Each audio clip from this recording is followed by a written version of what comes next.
আপনাদের যে ভাতা দেওয়া হয় সেই ভাতা অতি সামান্য।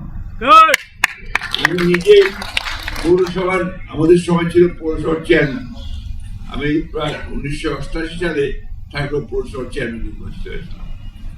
আমি সেই জন্য জানি আপনাদের বিষয়গুলো, সমস্যাগুলো। আমি ওই জন্য বলি যে আমি একটা মাঠের রাজনীতিবিদ, মাঠ থেকে উঠেছি আমি, আপনার কোর্ট থেকে আসি। আমি পৌরসভার চেয়ারম্যান করেছি, তারপরে আপনার নির্বাচন করেছি, নির্বাচন করে আমি এসেছি।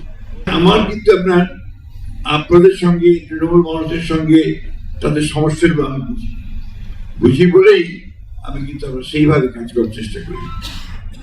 যাই হোক, আমি আপনাদেরকে একটু বলছি যে আমি এই ভাতার ব্যাপারটা নিয়ে আমি অবশ্যই আমাদের মাননীয় প্রধানমন্ত্রীর সঙ্গে কথা বলবো। সম্মানজনক জায়গায় আনা যায় সেই চেষ্টাটা আমি অবশ্যই করবো। আপনারা নিশ্চয়ই লক্ষ্য করেছেন যে বাংলাদেশে তিনি যখন প্রথম আসলেন, এই অনেকদিন নির্বাচিত থাকার পরে তিনি একটা কম বলেছিলেন কথা কি, যে আমার একটা পরিকল্পনা আছে। সেই পরিকল্পনা হচ্ছে দেশটাকে গড়বার পরিকল্পনা, দেশটাকে নির্মাণ করবার পরিকল্পনা, তাই না? সেই কাজটা তো তিনি শুরু করেছেন, যে কমিটমেন্টগুলো তিনি নির্বাচনের পূর্বে করেছিলেন, এই কাজগুলো কিন্তু শুরু করেছেন।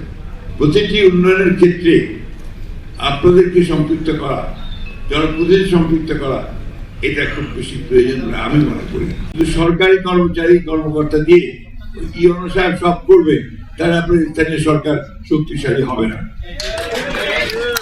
কিন্তু বাস্তব কথা, অর্থাৎ স্থানীয় সরকার যার প্রতিনিধি, চেয়ারম্যান, মেম্বার, তাদেরকে কিন্তু আপনার শক্তিশালী করতে হবে, যেটা আপনারা যে বলেছেন ক্ষমতায়ন করতে হবে।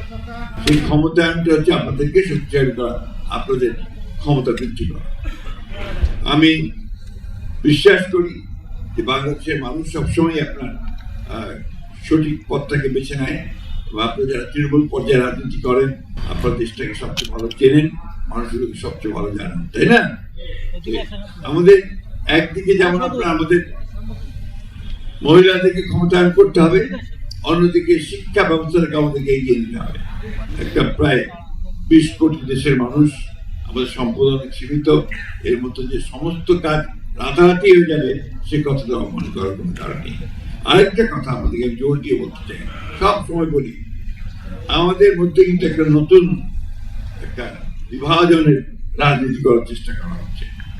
ধর্মের নাম নিয়ে আমাদেরকে বিভক্ত করার চেষ্টা করা হচ্ছে, এটাও আমাদের জন্য সঠিক নয়।